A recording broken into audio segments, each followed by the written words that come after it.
ಇಷ್ಟ ಇಲ್ಲ. ನಾವು ದೇವರೊಂದಿಗೆ ಇರಬೇಕೆಂಬ ನಾವು ದೇವರೊಂದಿಗೆ ಇರಬೇಕೆಂಬುದೇ ದೇವರ ಆಸೆ. ನಾವು ಪರಿಶುದ್ಧರಾಗಿ ಬಾಳಬೇಕೆಂಬುದು ದೇವರ ಆಸೆ. ನಾವು ನಮ್ಮ ಕೆಟ್ಟ ನಡತೆಯನ್ನು ಬಿಟ್ಟು ಬಿಡಬೇಕೆಂಬುದು ದೇವರ ಆಸೆ. ನಾವು ಸ್ವರ್ಗರಾಜ್ಯದಲ್ಲಿ ದೇವರೊಂದಿಗೆ ಇರಬೇಕೆಂಬುದು ದೇವರ ಆಸೆ. ಬೇರೆ ಏನಿಲ್ಲ. ಅದರಿಂದ ಅದು ದೇವರಿಗೂ ನನಗೂ ಡಿಸ್ಟೆನ್ಸ್ ದೇವರ ಈ ಪಾಪ ಅಂದ್ರೆ ಯಾರು ಮಾತಾಡಿ ಪಾಪ ಅಂದ್ರೆ ದೇವರಿಗೆ ವಿರುದ್ಧವಾಗಿ ಮಾಡುವುದಲ್ಲ. ಒಂದು ಯಾವ್ದು ಹೇಳಿದಾರಲ್ಲ, ನಿಮಗೆ ತುಂಬಾ ಇಷ್ಟವಾದ ಪಾಪ ಮಾತನಾಡಬೇಕು ಬೇಕ.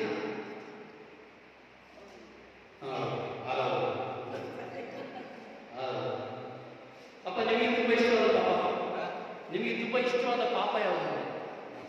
ಮಾಡಿ ತಪ್ಪು ಮಾಡಿಲ್ಲ ಪಾಪ. ನಿಮಗೆ ತುಂಬಾ ಪ್ರಿಯವಾದ ಪಾಪ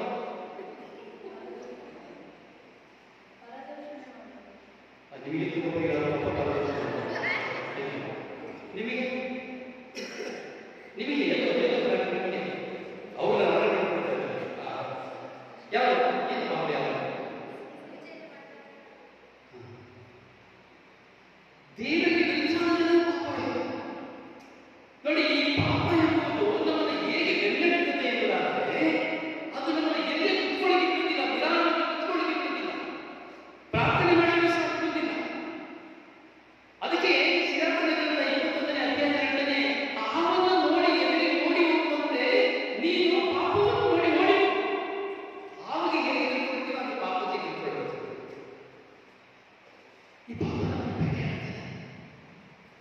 ಈ ಪಾಪದ ಕೆಲಸ ಏನು ಅಂದರೆ ನಮ್ಮನ್ನ ದೇವರನ್ನು ದೂರ ಮಾಡುವುದು, ನನಗೂ ದೇವರಿಗಿರುವ ಸಂಬಂಧವನ್ನು ದೂರಿಸಿಕೊಳ್ಳುವುದು.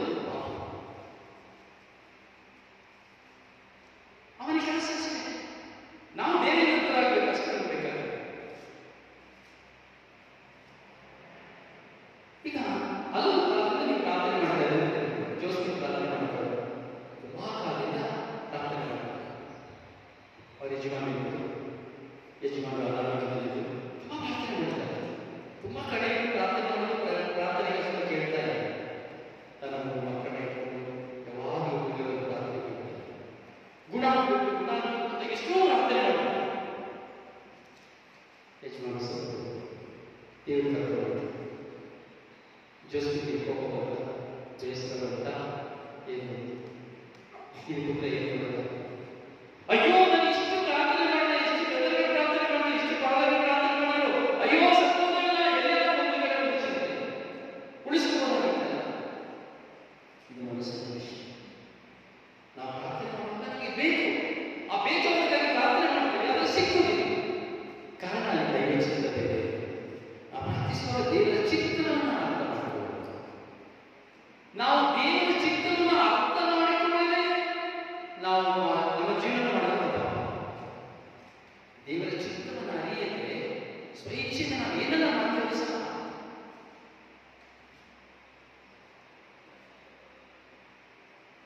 ದೇವರು ಹೇಗೆ ಅದ್ಭುತವನ್ನು ಮಾಡ್ತಾನೋ ಸೈತಾನ ಹಾಗೆ ಅದ್ಭುತ ಮಾಡ್ತಾನೆ.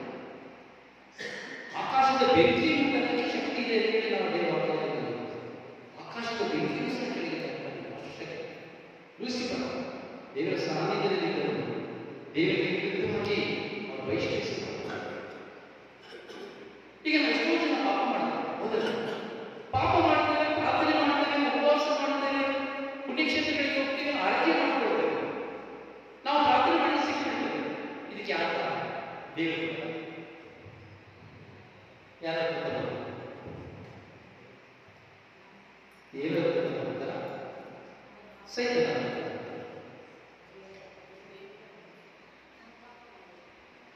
ತುಂಬಾ ಪಾಪ ಮಾಡ್ತೀವಿ. ಚಾಡಿ ಹೇಳ್ತೀವಿ, ಮೋಸ ಮಾಡ್ತೀವಿ, ನಿಂದಿಸ್ತೇವೆ, ದೂಷಿಸ್ತೇವೆ, ಬಲಿಗೆ ತಪ್ಪದಿಲ್ಲ, ಕೆಲಸದ ತಪ್ಪದಿಲ್ಲ, ದಿನ ಒಂದು ಕೆಲಸ ಮಾಡ್ತೇವೆ, 4 ಕೆಲಸ ಮಾಡ್ತೇವೆ, 6 ಮಾಡ್ತೇವೆ, ಎಲ್ಲ ಹಾಗೆ ಜಗಳ ಮಾಡ್ತೇವೆ, ದೂಷಣೆ ಮಾಡ್ತೇವೆ, ನಿಂದನೆ ಮಾಡ್ತೇವೆ, ಎಲ್ಲ ಮಾಡ್ತೇವೆ. ಆ ಪ್ರಾರ್ಥನೆಗೆ ಉತ್ತರ ಕೊಡಿ.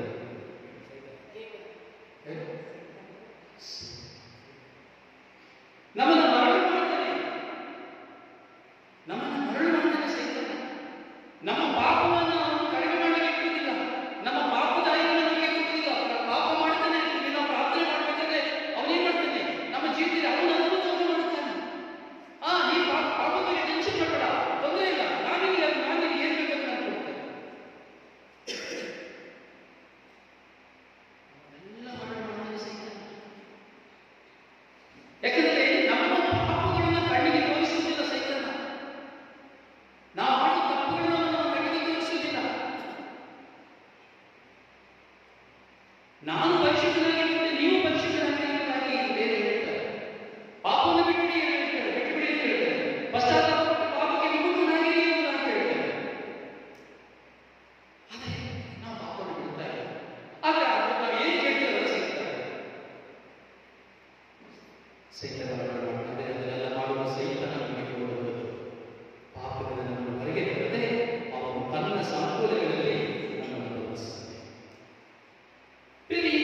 ಸೆಕ್ಸ್ ಇರ್ಬೋದು ಅಥವಾ ತುಂಬಾ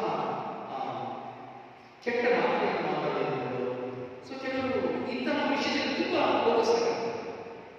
ಅವರಿಗೆ ಆ ಪ್ರಶ್ನೆ ಬರ್ತದೆ, ಇದು ಎಲ್ಲಿಂದ ಬಂತು, ನನಗೆ ಇನ್ಮೇಲೆ ಎಷ್ಟು ಜನ ಪ್ರಾರ್ಥನೆ ಮಾಡಿದ್ದಾರೆ, ಎಷ್ಟು ಜನ ಪ್ರಾರ್ಥನೆ ಸಹಾಯ ಕೇಳ್ತಾರೆ, ಅವರ ಬಲಹೀನತೆಗಳಿಗಾಗಿ ಕೇಳುವುದು ನಾನು ತುಂಬ ಯೋಚನೆ ಮಾಡ್ತಾರೆ. ಅವರು ಸಹ ನನ್ನ ಪ್ರಶ್ನೆ ಕೇಳ್ತಾರೆ. ಅವರಿಗೆ ಯಾಕೆ ಬಂತು ಅಂತ ಗೊತ್ತಿಲ್ಲ, ನನಗೆ ಎಣಿಸೋದಿಲ್ಲ, ಎಲ್ಲಿಂದ ಬಂತು ಅಂತ ಗೊತ್ತಿಲ್ಲ, ಯಾಕೆ ಬರ್ತಾ ಇದೆ ಅಂತ ಗೊತ್ತಿಲ್ಲ, ಹೇಗೆ ತೆಗೆದಾಡ್ತದೆ ನನಗೆ ಗೊತ್ತಿಲ್ಲ. ನಾನು ಬೇಕು ಅಂತ ಯಾವ ತಪ್ಪನ್ನು ಮಾಡಿಲ್ಲ, ಬೇಕು ಅಂತ ಯಾವ ಪಾಪ ಮಾಡಿಲ್ಲ, ಆದರೂ ಸಹ ನಾನು ಮಾಡಬಾರದು ನಾನು ಮಾಡಿಬಿಡ್ತೇನೆ. ಪಾಪವನ್ನು ಭೇಟಿಯಾಗುತ್ತದೆ. ಕಾರಣ ನನ್ನನ್ನು ದೇವರಿಂದ ದೂರ ಮಾಡಬೇಕು ಅಷ್ಟೇ. ಅದಕ್ಕೆ ಸಿರಾಕದಲ್ಲಿ ನೋಡ್ತೇವೆ, 1ನೇ ಅಧ್ಯಾಯದಲ್ಲಿ ಹೇಳಲಾಗುತ್ತದೆ, ಪಾಪ ಮಾಡಿದೀಯಾ ಬಾಕಿ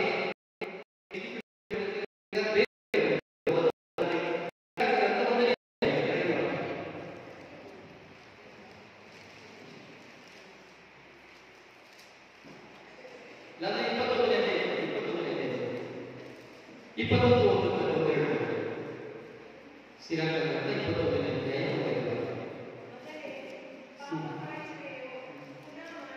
ಮಗನೇ ಪಾಪ ಮಾಡಿದೀಯಾ ಪುನಃ ಮಾಡಬೇಡ. ಹಳೆಯ ಪಾಪಗಳಿಗಾಗಿ ಕ್ಷಮೆ ಬೇಡಿಕೊ. ಪಾಪದ ಬಳಿಯಿಂದ ಓಡಬೇಡ. ಹಾವಿಗೆ ಇದಕ್ಕೆ ಓಡುವುದಂತೆ ಏನ್ ಮಾಡ್ತಾರೆ? ಸರಿಯಾಗಿ ಓದಬೇಕು, ಸ್ಪಷ್ಟವಾಗಿ. ತಪ್ಪು ಮಾಡಿ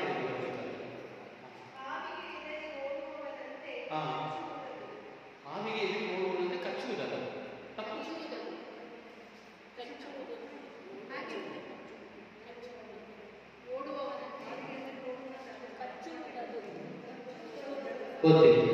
ಮಗನೇ ಪಾಪ ಮಾಡಿದೀಯಾ ಪುನಃ ಪಾಪ ಮಾಡಬೇಡ. ಹಳೆಯ ಪಾಪಗಳಿಗಾಗಿ ಕ್ಷಮೆ ಬೇಡಿಕೊ. ಪಾಪದ ಬಳಿಯಿಂದ ಓಡಿಬಿಡು.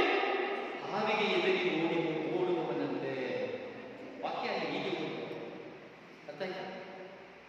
ಸ್ಪಷ್ಟತೆ ಸರಿಯಾಗಿ ಮಾಡಬೇಕು. ಮಗನೇ ಪಾಪ ಮಾಡಿದೀಯಾ ಪುನಃ ಮಾಡಬೇಡ.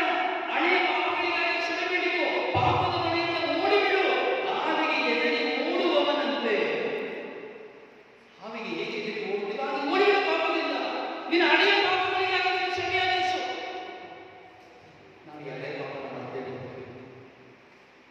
ಹಳೆದೆಲ್ಲ ದೇಶವಾಸ ಮುಖ್ಯವಾಗಿ ಪಾಪನ ವೇಷವಾಸ. ಅದಕ್ಕೆ ವಾಕ್ಯ ಹೇಳ್ತಾರೆ, ನಿನ್ನ ಹಳೆಯ ಪಾಪಗಳಿಗೆ ಕ್ಷಮೆ ಬೇಕು. ನೋಡಿ ವಾಕ್ಯ ಮೂರನೇ ವಾಕ್ಯದಲ್ಲಿ ಎಲ್ಲ ಅಕ್ರಮ ಇಬ್ಬಾಯಿಕತೆಗೆ ಸಮಾನ, ಮಾಯದಿಂದ ಅದರ ಒಡಕದಿಂದಾದ ಗಾಯ. ಎಲ್ಲ ಅಕ್ರಮ ಇಬ್ಬಾಯಿಕತೆಗೆ ಸಮಾನ. ನಾವು ನೋಡಿ 2 ಇಬ್ಬಾಯಿಕತೆಯನ್ನು ನಾವು ನೋಡುತ್ತೇವೆ. ಒಂದು ಇಬ್ಬಾಯಿಕತೆ, 2 ಇಬ್ಬಾಯಿಕತೆಗಳನ್ನು ನಾವು ನೋಡುತ್ತೇವೆ. ಒಂದು ಪಾಪವನ್ನು ಕುರಿತಾದಂಥ ಇಬ್ಬಾಯಿಕತೆ, ಇನ್ನೊಂದು ವಾಕ್ಯವನ್ನು ಕುರಿತಾದಂಥ ಇಬ್ಬಾಯಿಕತೆ. ದೇವರ ವಾಕ್ಯ ಇಬ್ಬಾಯಿಕತೆ ಅಂದ್ರೆ ಅದೇನ್ ಮಾಡ್ತದೆ? ಛೇದಿಸುತ್ತದೆ. ಆದರೆ ಈ ಪಾಪದ ಇಬ್ಬಾಯಿಕತೆ ನಮ್ಮನ್ನು ಪಾಪಕ್ಕೆ ಒಳಪಡಿಸುತ್ತದೆ. ನಮ್ಮ ಕೀಲು ಮಜ್ಜೆಗಳಲ್ಲಿ ರೋಗವನ್ನು ಉಂಟು ಮಾಡುತ್ತದೆ. ನಮ್ಮ ಪಾಪವನ್ನು ಬೇಟೆಯಾಡುತ್ತದೆ. ನಾವೆಷ್ಟು ಪ್ರಾರ್ಥಿಸ್ತೇವೆ, ಅದು ಪಾಪಕ್ಕೆ ಗುಲಾಮರಾಗಲಿಕ್ಕೆ ಪ್ರೇರಣೆ ಬರ್ತಾ ಇರ್ತದೆ. ಅದು ಯಾಜಕರಾಗುವುದು, ಕನ್ಯಾಸ್ತ್ರೀಯಾಗುವುದು, ಟೀಚರ್ಸ್ ಆಗುವುದು, ರೋಗಗಳನ್ನು ಸೌಖ್ಯಪಡಿಸಲಾಗುವುದು, ದೆವ್ವಗೊಳಿಸಲಾಗುವುದು, ನಾನಾಗುವುದು, ನೀವಾಗುವುದು, ಪಾಪವು ಪ್ರತಿಯೊಬ್ಬರನ್ನು ಭೇಟಿಯಾಗ್ತಾ ಇರ್ತದೆ. ಆದಿನಂತೆ ನಮ್ಮನ್ನು ಕುಕ್ಕಲಿಕ್ಕೆ ನೋಡ್ತಾ ಇರ್ತದೆ. ವಿಷಸರ್ಪದಂತೆ ಅದು ನಮ್ಮನ್ನು ನಾಶ ಮಾಡಲಿಕ್ಕೆ ಬರ್ತಾ ಇರ್ತದೆ. ಚಿಂತಿಸಿ, ಇಬ್ಬಾಯಿಕತೆಗೆ ಸಮಾನವಾದದ್ದು ಅದು ನಮ್ಮನ್ನು ಕೊಲ್ಲಲಿಲ್ಲ. ದೇವರ ವಾಕ್ಯವಾದ ಇಬ್ಬಾಯಿಕತೆ ನಮಗೆ ರಕ್ಷಣೆ ತರುತ್ತದೆ. ಸೈತಾನನ ಇಬ್ಬಾಯಿಕತೆ ನಮಗೆ ಮರಣವನ್ನು ತರುತ್ತದೆ. ಪಾಪಕ್ಕೆ ಸಂಬಳ ಮರಣ.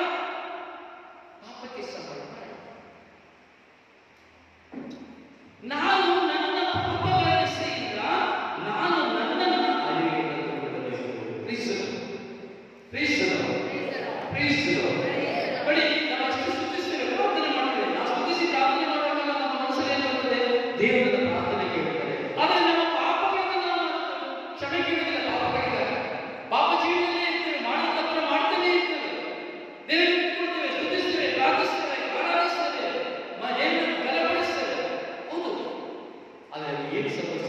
ಸಿರಾಕದಿಂದ 15ನೇ ಅಧ್ಯಾಯ ತೆಗೆದುಕೊಳ್ಳಿ. 15ನೇ ಅಧ್ಯಾಯ 9ನೇ ವಾಕ್ಯ.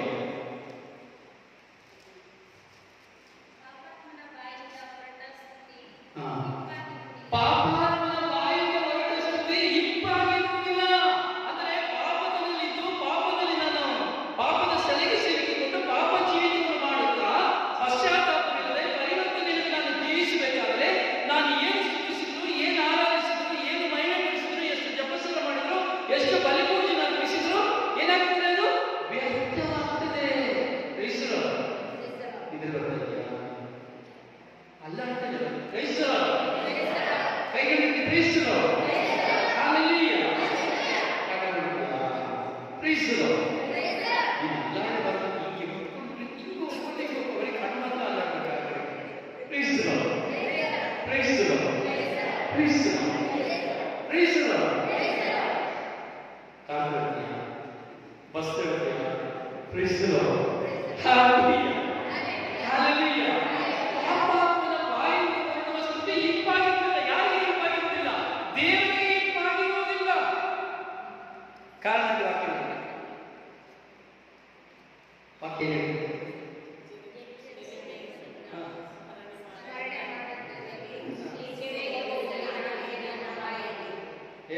ಇದನ್ನ ಬರ್ತಿದ್ದೆಲ್ಲ ವಾಕ್ಯನ ಸರಿ ಸೇರೋದು ನಿನ್ನ ಬಾಯಿಗೆ ಬೇರೆ ವಾಕ್ಯ ಇರುತ್ತೆ. ನಿನ್ನ ಬಾಯಿ ಸೇರುತ್ತಾ ಇರ್ತಲ್ಲ, ನಿನ್ನ ಬಾಯಿ ಸೇರೋದು ಏನೆಲ್ಲ ಮಾತಾಡ್ತಾರೆ, ಹೇಗೆ ಮಾತಾಡ್ತಾರೆ ನೋಡಿ. ಅದೇ ಮಾತು ಅದೇ ಮಾತಾಡ್ತಾರೆ.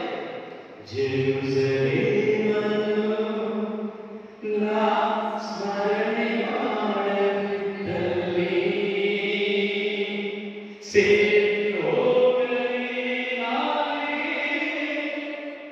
ನನ್ನ ಬಾಯಲ್ಲಿ ನಿನ್ನ ಬಾಯಿಯಲ್ಲ ಮಾತ್ರವಲ್ಲ, ನನ್ನ ಬಾಯಲ್ಲಿ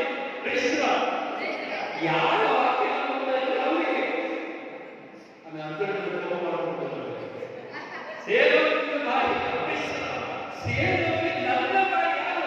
ದೇವರ ಸ್ತವವನ್ನು ನನ್ನ ಬಾಯಿ. ಎಷ್ಟು ಚೆನ್ನಾಗಿ ಹೋಗ್ತಿದ್ದಾರೆ ಹೇಳ್ತಿರಲ್ಲ, ತುಂಬಾ ಸಂತೋಷ ಆಗೋ ವಾಕ್ಯ ಕೇಳಿದ್ದೀನಿ.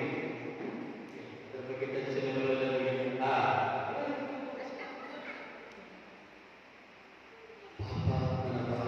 ಸ್ತುತಿ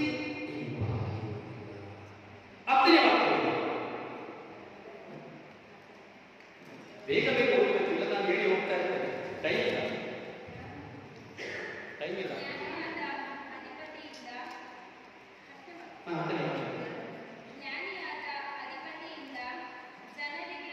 ಜ್ಞಾನದಿಂದ ಕನ್ನಡಕ್ಕೆ ಕಳಿಸಬೇಕಾಗ್ತದೆ. ಜ್ಞಾನದಿಂದ ಮಾಡಿದ ಸ್ತುತಿ ಇಂಪು, ಅದನ್ನು ಬುದ್ಧಿಗೊಳಿಸುವುದು ದೇವರು.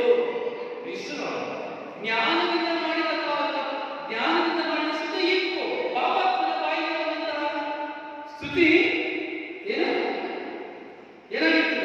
ಇಂಪಾಗಿರುವುದಿಲ್ಲ.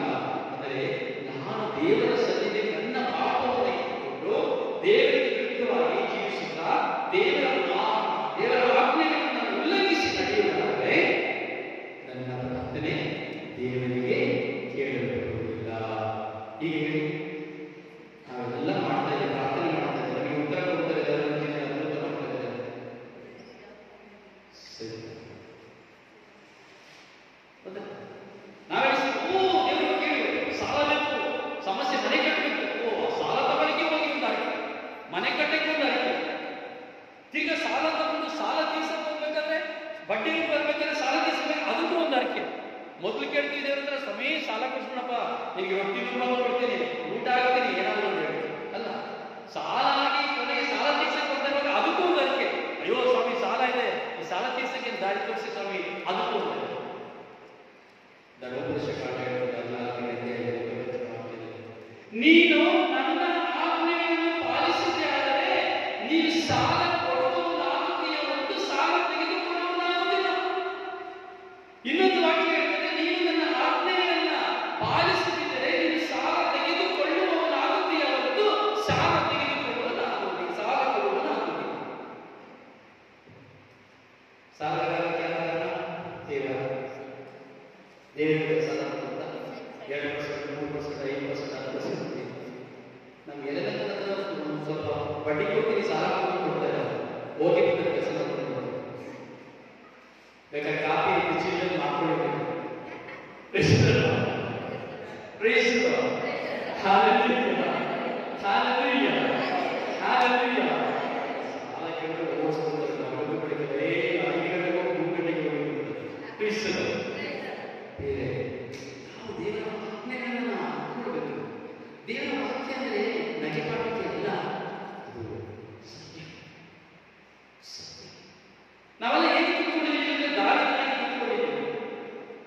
ತಪ್ಪು ಮಾಡಿ ಪಾಪ ಮಾಡಿ ಏನೋ ಭಕ್ತಿನಲ್ಲಿ ತುಂಬಾ ಒಳ್ಳೆಯದಾಗಿ ಭಕ್ತಿನ ಪ್ರದರ್ಶನ ಮಾಡ್ತಾ ಭಕ್ತಿನ ಕೂತ್ಕೊಂಡಿದ್ದೇವೆ.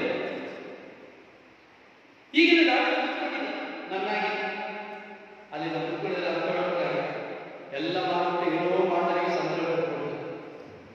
ದ್ವಾರಪಾಲ ಒಳಗಡೆ ಸೈಕಲ್ ಕ್ರಿಸ್ತನು. ಹಲ್ಲೆಲೂಯಾ. ಹಲ್ಲೆಲೂಯಾ. ದಾವಿದ ಏನು ಮಾಡಿದ? ದೇವರ ಅಭಿಷಿಕ್ತನಾದ, ದೇವರ ಆಶೀರ್ವಾದದ ವ್ಯಕ್ತಿ, ಪ್ರಬಲವಾದಂತಹ ವ್ಯಕ್ತಿ, ದೇವರಿಗಾಗಿ ತನ್ನ ಜೀವನದಲ್ಲಿ ಎಲ್ಲವನ್ನೂ ಸಮರ್ಪಿಸಲು ಸಿದ್ಧನಾದಂತಹ ವ್ಯಕ್ತಿ. ತಾನು ಮನೆಯನ್ನು ಕಟ್ಟಬೇಕಾದ್ರೆ ಹೇಳಿದ, ಅಯ್ಯೋ ನಾನು ಇಂಥ ತುರಾಯಿ ಕಟ್ಟಿದಂತ ಅರಣ್ಯ ವಾಸ ಮಾಡ್ತಾ ಇದ್ದೇನೆ, ನನ್ನ ದೇವರು ಡೇರಿಯಲ್ಲಿ ವಾಸವಾಗಿದ್ದಾರೆ ಎಂದು ನನಗೆ ಚಿಂತಿಸಿದ ವ್ಯಕ್ತಿ.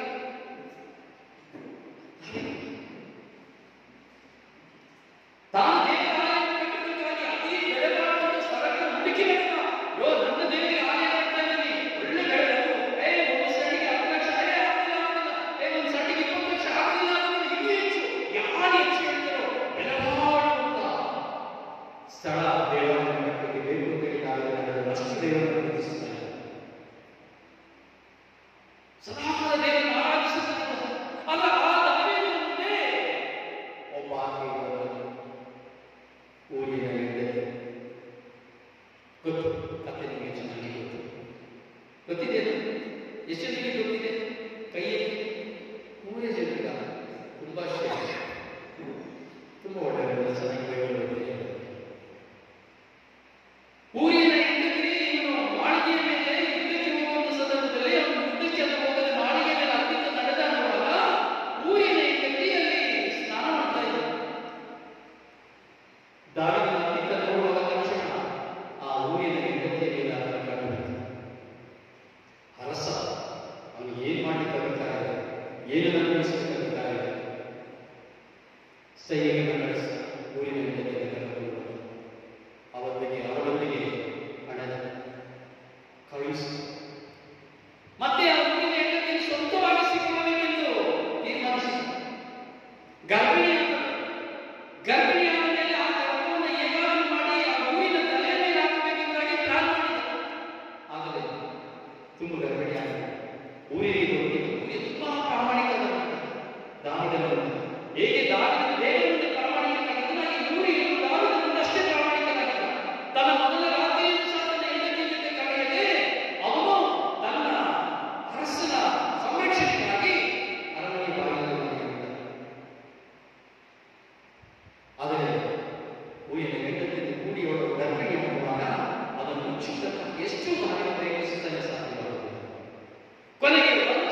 ಹಲವಾರು ಜೊತೆಲೆ ಬರುತ್ತಾ ಇದ್ದ, ಹೋಗುವಾಗ ಕೈಯಲ್ಲಿ ನಡೆಸ್ಕೊಂಡು ಹೋಗ್ತಾ ಇದ್ದ.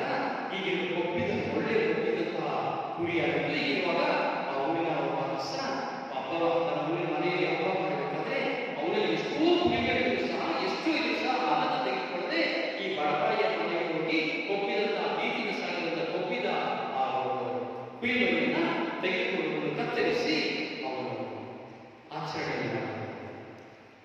ಯಾರಿಗೆ ಈಗ ಕಳಿಸಿ ಅವನ ಈಗ ನಾನು ಕೊಲೆಗೆ ಅವನ ಮೇಲೆ ಮರಣದಲ್ಲಿ ನಿಲ್ಲಿಸಿದರೆ ಕೋಪ ಬರುತ್ತದೆ. ಅದನ್ನ ಆತ ಹೇಳ್ತಾನೆ, ಅರಸರೇ ಯಾರು ಇಲ್ಲ,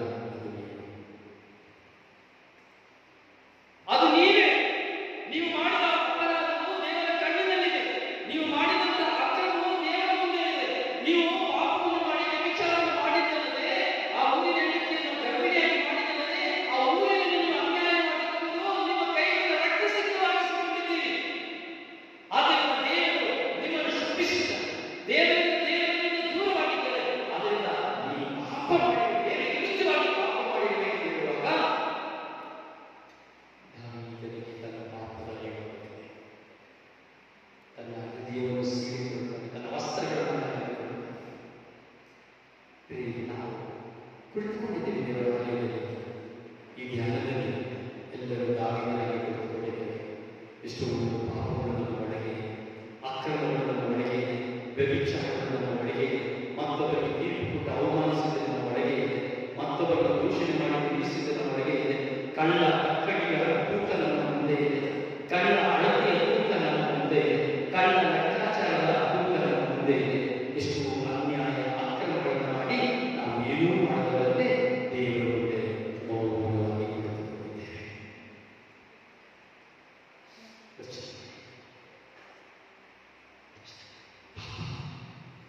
ಬಿಡುತ್ತಿಲ್ಲ, ಬೆನ್ನಟ್ಟುತ್ತದೆ, ಪಾಪ ಬೆನ್ನಟ್ಟುತ್ತದೆ. ಯಾವುದು ಪಾಪ? ಯೋಚನೆ ಮಾಡಿಕೊಳ್ಳುವ ಪಾಪ ಯಾವುದು? ಹೊಲಸು ಮಾತನಾಡಿ 23ನೇ ಅಧ್ಯಾಯ 13ನೇ ವಾಕ್ಯದಲ್ಲಿ ನಾವು ನೋಡೋದಾದರೆ ಹೇಳ್ತದೆ, ಹೊಲಸು ಮಾತನಾಡುವ ಪಾಪ. ಹೊಲಸು ಮಾತನಾಡಿ ನನಗೆ ಪಾಪ ಅಂತ ಹೇಳಿದ್ರೆ ಹೇಗೆ ಹೇಳ್ಕೊಂಡು ಹೋಗ್ತದೆ, ಅದೇನು ಬಾಯ್ಪಾಠ ಆಗ್ತದೆ. ಹೊಲಸು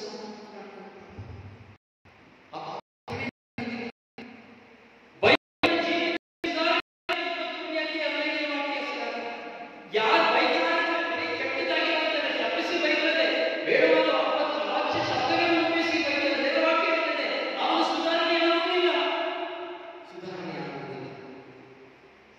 ಅದೇ ಅಧ್ಯಾಯದಲ್ಲಿ ನೋಡಬೇಕಾದ್ರೆ 20ನೇ ವಾಕ್ಯ ಹೇಳ್ತದೆ, ಪಾಪ ಮಾಡಲು ದೇವರಿಗೆ, ಪಾಪ ಮಾಡಲು ದೇವರು ಯಾರಿಗೂ ಅನುಮತಿ ಕೊಟ್ಟಿಲ್ಲ. ಪಾಪ ಮಾಡೋದಕ್ಕೆ ದೇವರು ಯಾರಿಗೂ ಅನುಮತಿ ಕೊಟ್ಟಿಲ್ಲ. ನಾನು ನನ್ನ ಸ್ವಂತ ಬುದ್ಧಿಯಿಂದ ಪಾಪ ಮಾಡ್ತಾ ಇದ್ದೇನೆ. ನನ್ನ ಪಾಪಕ್ಕೆ ಕಾರಣ ನಾನೇ ಅಂತ ಹೇಳಿಲ್ಲ, ನಿನ್ನ ಪಾಪಕ್ಕೆ ಕಾರಣ ನಾನೇ ಅಂತ ಹೇಳಿದಾಗ ನಿಮ್ಮನ್ನು ನೋಡಿ ಹೇಳ್ತಾರೆ, ದೇವರಿಗೆ ಹೇಳೋಣ, ನೀನು ಮಾಡೋ ಪಾಪಕ್ಕೆ ದೇವರಿಗೆ ಕಾರಣ ಹೇಳ್ತಾರೆ. ಇದರಲ್ಲಿ ದೇವರ ಇಸ್ರೋ hallelujah hallelujah hallelujah hallelujah hallelujah. ಪ್ರಿಯ ಸಹೋದರ ಸಹೋದರಿ, ಪಾಪ ಎನ್ನುವುದು ನಾನಿರುವಾಗ ಪ್ರಾಪಂಚಿಕವಾದ ಪಾಪವನ್ನು ಮಾಡ್ತೇವೆ, ಕುಟುಂಬ ಜೀವನದಲ್ಲಿ ಪಾಪ ಮಾಡ್ತೇವೆ. ಕೆಲವರಿಗೆ ಕುಟುಂಬದಲ್ಲಿ ಮಾಡೋ ಪಾಪವನ್ನು ಮಾಡ್ತೇವೆ. ಅತ್ತೆ ಇದ್ದಾರೆ, ಮಾವ ಇದ್ದಾರೆ, ಗೌರವಿಸಿಲ್ಲ, ಪ್ರೀತಿಸಿಲ್ಲ, ಊಟ ಕೊಡೋದಿಲ್ಲ, ಪಾಪ. ನಾನು ನೀನೇ ಮೈದೂರಲ್ಲಿದ್ದಾರೆ, ನಿನ್ನ ಒಡ ಹುಟ್ಟಿದವರನ್ನು ನೋಡುವುದಿಲ್ಲ, ತಿರಸ್ಕರಿಸಿಯ ನಿಲ್ಲಿಸುತ್ತೀಯ, ಪಾಪ. ನೀನು ಮಾಡಬೇಕಾದ ಮನೆಯ ಕರ್ತವ್ಯವನ್ನು ಮಾಡುವುದಿಲ್ಲ, ಪಾಪ. ಪ್ರೀತಿ ನಮ್ಮ ಜೀವಿತದಿಂದ ಓದಲಿಕ್ಕೆ ಎಷ್ಟೋ ಅನೇಕ ಪಾಪಗಳನ್ನು ಕರ್ತವ್ಯ ನಿಷ್ಠೆಯಿಂದ ನಾವು ತಪ್ಪಿರುತ್ತೇವೆ. ಅದಕ್ಕೆ ಬೈಬಲಲ್ಲಿ ನಾವು ಪ್ರಾರಂಭದಲ್ಲಿ ಹೇಳ್ತೇವೆ, ಪಶ್ಚಾತ್ತಾಪ ಪ್ರಾರ್ಥನೆ ಆಗಬೇಕಾದ್ರೆ ಯೋಚನೆಯಿಂದಲೂ, ವಾಕ್ಯದಿಂದಲೂ, ಕ್ರಿಯೆಯಿಂದಲೂ, ಕರ್ತವ್ಯ ಲೋಪದಿಂದಲೂ ನಾವು ಅನೇಕ ಪಾಪಗಳನ್ನು ಮಾಡಿದ್ದೇವೆ. ಯೋಚನೆಯಿಂದ ಪಾಪ ಮಾಡ್ತೇವೆ, ಕ್ರಿಯೆಯಿಂದ ಪಾಪ ಮಾಡ್ತೇವೆ, ಕರ್ತವ್ಯದಲ್ಲಿ ಪಾಪ ಮಾಡ್ತೇವೆ. ಈ ಪಾಪ ನಮ್ಮನ್ನು ಬೇಕಾಗುತ್ತಾ ಇದೆ. ಕೊಳೆತು ನಾರಿ ವಾಸನೆ ಹೋಗ್ತಾ ಇದೆ ನಮ್ಮ ಪಾಪಗಳೆಂಬುದಾಗಿ ದೇವರ ವಾಕ್ಯ ಹೇಳುತ್ತದೆ. ದೇವರಿಂದ ನಮ್ಮನ್ನು ದೂರ ಮಾಡುವುದಲ್ಲ, ದೇವರಿಂದ ನಮ್ಮನ್ನು ಹತ್ತಿರವಾಗಿಸುವುದಲ್ಲ. ನಮ್ಮಲ್ಲಿರುವಂತಹ ಪಾಪ, ಅಂಟಿಕೊಂಡಿರುವಂತಹ ಪಾಪವನ್ನು ನಮ್ಮಿಂದ ತೆಗೆದುಹಾಕುವುದಲ್ಲ. ಅದರ ಮೇಲೆ ನಾವು ಚಿಂತಿಸಬೇಕು, ಚಿಂತಿಸಬೇಕು. ಪಾಪಗಳಿಗೆ ನಾವು ಎಷ್ಟೋ ಲೆಕ್ಕಾಚಾರ ಆಗ್ತದೆ ನೋಡಿ.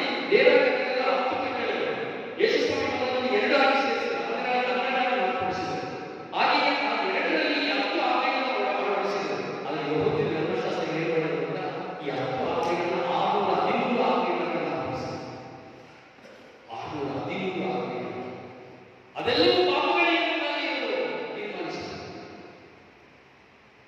ನಮ್ಮ ಜೀವಿತದಲ್ಲಿ ನಾವು ದೇವರಿಗೆ ವಿರುದ್ಧವಾಗಿ ಮಾಡುವುದೆಲ್ಲವೂ ಕಾಣಬಹುದು. ಪ್ರಲಾಪಗಳ ಪುಸ್ತಕ 2ನೇ ಅಧ್ಯಾಯ 10ನೇ ವಾಕ್ಯದಲ್ಲಿ, ಪ್ರಲಾಪಗಳ ಪುಸ್ತಕ 2ನೇ ಅಧ್ಯಾಯ 10ನೇ ವಾಕ್ಯ. ಬೇಗ ಟೈಮ್ ಇಲ್ಲ, 5 ನಿಮಿಷಕ್ಕೆ ನಾನು ತೆರಳುತ್ತಾ ಇದ್ದೇನೆ.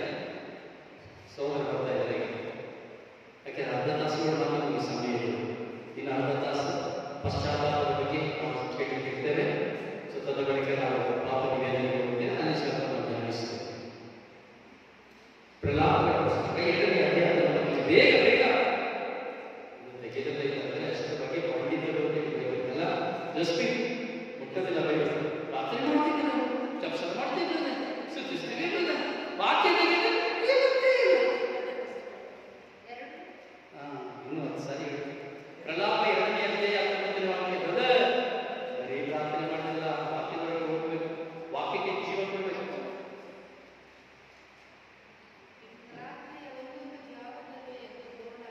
ರಾತ್ರಿಯ ಒಂದೊಂದು ಜಾವದಲ್ಲಿ ಎದ್ದು ಗೋಳಾಡಿರಿ.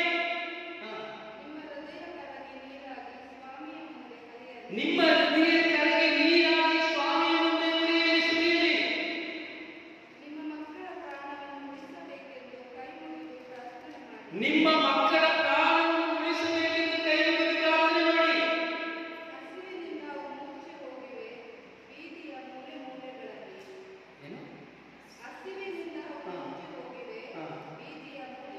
ಏನು ಓದಿ ಮುಂದಕ್ಕೆ ಹೋಗಿ.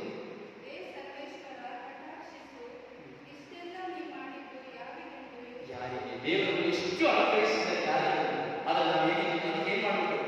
ರಾತ್ರಿಯೆಲ್ಲ ಎದ್ದು ಗೋಳಾಡಿ ಕಣ್ಣೀರಿನಿಂದ ಗೋಳಾಡಿ ನಿಮ್ಮ ಪಾಪಗಳಿಗಾಗಿ, ನಿಮ್ಮ ಮಕ್ಕಳಿಗಾಗಿ ಎಂಬುದಾಗಿ ಹೇಳ್ತಾರೆ. ಕ್ರಿಸ್ತರು ಹಲ್ಲೆಲೂಯಾ, ಹಲ್ಲೆಲೂಯಾ. ಧರ್ಮೋಪದೇಶ ಕಾಂಡ 8ನೇ ಅಧ್ಯಾಯ 11ನೇ ವಾಕ್ಯ, ಕೊನೆಯ ವಾಕ್ಯ.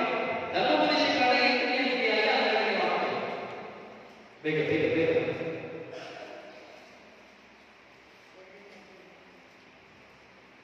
8:12 ಧರ್ಮೋಪದೇಶ ಕಾಂಡ.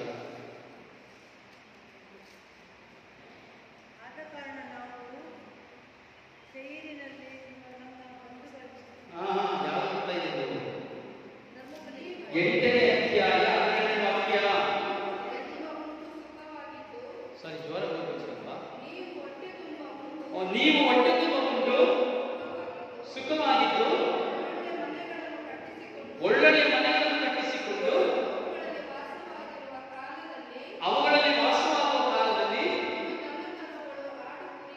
ನಿಮ್ಮ ದನಕರುಗಳ ಆಡು ಕುರಿಗಳು, ನಿಮ್ಮ ಬೆಳ್ಳಿ ಬಂಗಾರ ಆಸ್ತಿಯನ್ನು ಹೆಚ್ಚುತ್ತಿರುವಾಗ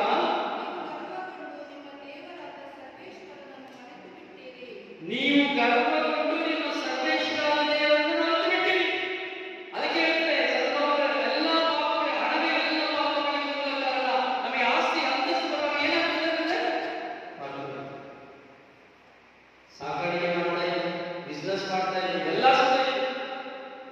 ಯಾರಿಗೆ ಹೋಗ್ತೇವೆ? ಅದೇ ಒಂದು 5 ಹೊತ್ತು ಯಾರಿಗೆ ಹೋಗ್ತೇವೆ?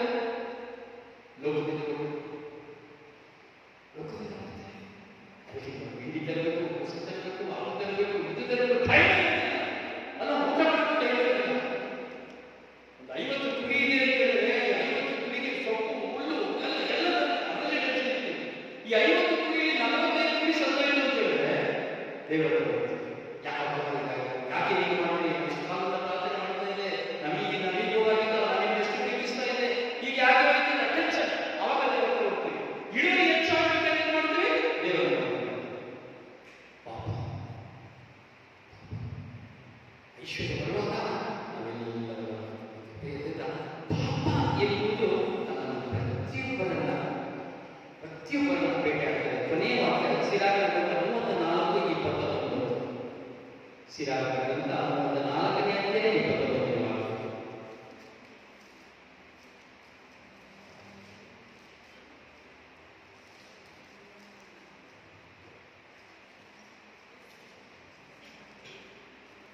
ಒಬ್ಬನು ಪ್ರಾರ್ಥಿಸುವುದು ಇನ್ನೊಬ್ಬನು ಶಪಿಸುವುದು, ಇವರಲ್ಲಿ ಯಾವ ಮಾತನ್ನು ದೇವರ ಮನಸ್ಸು. ಅಂತೆಯೇ ತನ್ನ ಪಾಪಗಳಿಗಾಗಿ ಉಪವಾಸ ಮಾಡಿ ಪುನಃ ಪಾಪ ಮಾಡುವುದು, ಇಂಥವನ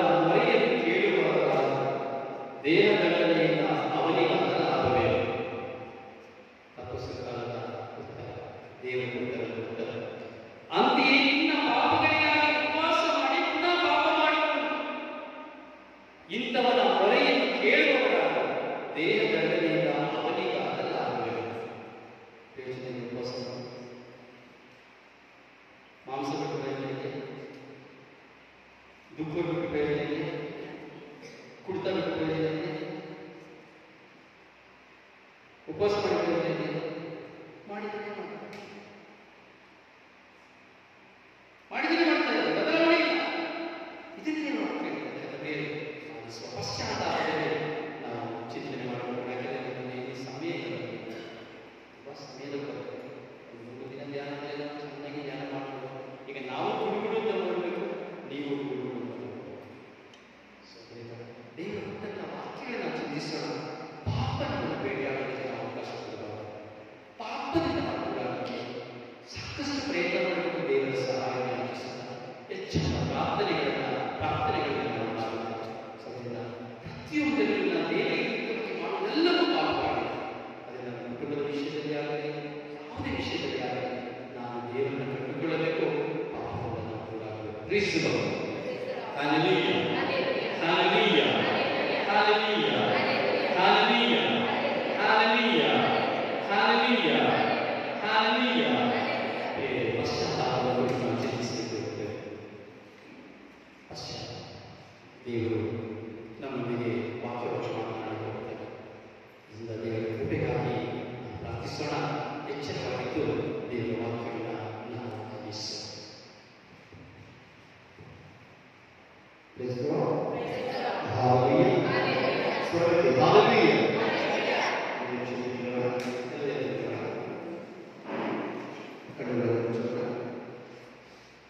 ನಮಗೆ ಸತ್ಪೂರ್ಣವಾಗಿ ದೇವರ ಕಾರ್ಯಗಳನ್ನು ಸಮರ್ಪಿಸುವ ಪಾಪವನ್ನು ಕುರಿತು ನಾವು ವಾಕ್ಯಗಳನ್ನು ಆಲಿಸುತ್ತೇವೆ. ಒಂದು ಕ್ಷಣ ನಮ್ಮನ್ನೇ